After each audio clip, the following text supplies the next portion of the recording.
Rhode Island Governor Dan McKee will address residents on how the state of Rhode Island is looking for the year 2025. The governor will give the state of the state tonight at 7 o'clock. It's going to be Governor McKee's fourth address since he first took office back in March of 2021.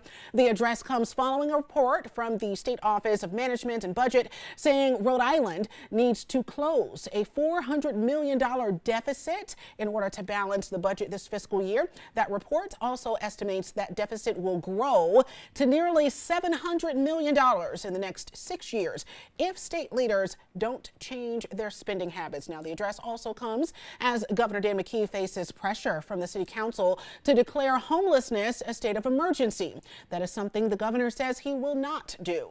Senate leaders have now joined Providence City Council in the call for a state of emergency to help those experiencing homelessness. Good morning, Providence reporter Larry Jackson is joining us live in studio right now with more on how officials are putting pressure on the governor. Larry? Thanks, Cara. The pressure on Governor McKee continues today as we await the State of the State address. Senate leaders are the latest representatives to join the call for the state of emergency. However, Governor McKee has already voiced his opposition to the emergency declaration and said that it would not solve the problem. Instead, he's shifting his focus to using the resources that are already in place to help those in need. This is what the governor had to say on the issue following the press conference on Monday on the Washington Bridge. That we need to make sure that we're working with the people who are doing the work, that we contract to do the work to maximize the sheltering, which is our top priority of people who want to be sheltered during the winter months.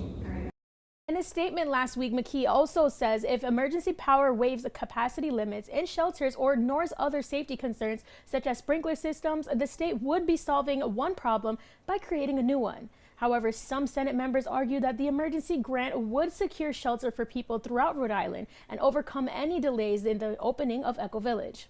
They also noted that if a state of emergency would enable temporary exemptions to fire code, which could be mitigated by a 24-hour fire detail at Echo Village until the fire suppression system is fully operational.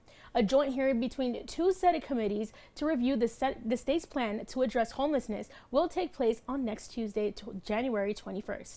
Meanwhile, a full agenda of tonight's State of the State has not yet been released. Stick with ABC 6 on air and online for updates. Live in studio, I'm Larry Jackson with ABC 6 News.